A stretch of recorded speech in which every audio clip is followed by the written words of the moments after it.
Halo teman-teman, saya Adnan Parangi. Hari ini saya berada di kantor Komisi Yudisial Republik Indonesia.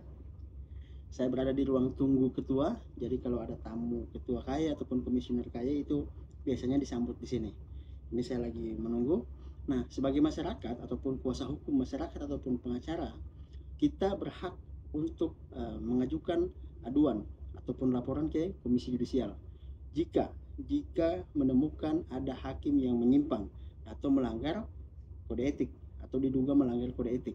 Nah, teman-teman, KAI ini dibentuk berdasarkan Undang-Undang Nomor 22 Tahun 2004. KAI ini dibentuk adalah untuk menjaga harkat dan martabat hakim, melakukan pengawasan terhadap kekuasaan kehakiman supaya harkat dan martabat hakim itu tetap terjaga.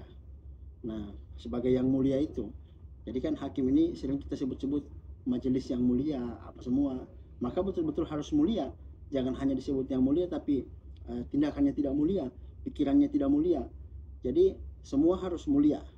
Nah, KAI selain bertugas menerima laporan kita kemudian memberikan sanksi berat, yakni memberikan sanksi non palu, kemudian sanksi pemberhentian dengan tidak hormat. Jadi Komisi Yudisial itu bisa memberikan sanksi pemberhentian dengan secara tidak hormat terhadap hakim yang terbukti melanggar kode etik ataupun perilaku hakim.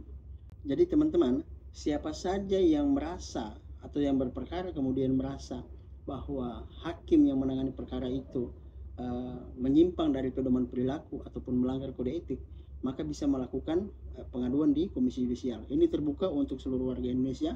Siapa saja kalian yang merasa tidak mendapatkan keadilan, kalian bisa melakukan laporan ataupun membuat pengaduan di kantor Komisi Yudisial ini. Jadi ketika kita sudah memasukkan laporan kita ataupun pengaduan kita di Komisi Yudisial, mereka akan melakukan investigasi terhadap laporan itu. Nah, kalau terbukti bahwa hakim itu melanggar kode etik, maka dia akan disanksi. Nah, selain tugas yang tadi, KAI juga memiliki kewenangan, yakni mengusulkan pengangkatan hakim agung. Nah, dengan dibentuknya KAI ataupun Komisi Yudisial ini yang didasarkan pada Undang-Undang Nomor 22 Tahun 2004, seharusnya hakim itu kapasitasnya lebih naik, sejahtera, karena sudah ada Komisi Yudisial.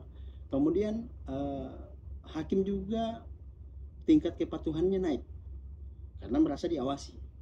Jadi karena diawasi, ya tingkat perilaku ataupun kepatuhannya terhadap kode etik itu menjadi lebih baik, karena wah, kalau gue melanggar bahaya nih, perilaku gue diawasi, seperti itu. Nah, kemudian dengan adanya KAI ini bisa membantu kepercayaan publik terhadap para hakim-hakim, karena kalau misalnya ada masyarakat yang ragu terhadap perilaku hakim ataupun menduga hakim itu melanggar kode etik, itu bisa dilaporkan. Makanya dengan adanya KAI ini, semoga kepercayaan publik terhadap hakim-hakim di seluruh Indonesia ini bisa lebih baik. Oke, sekian dari saya. Terima kasih.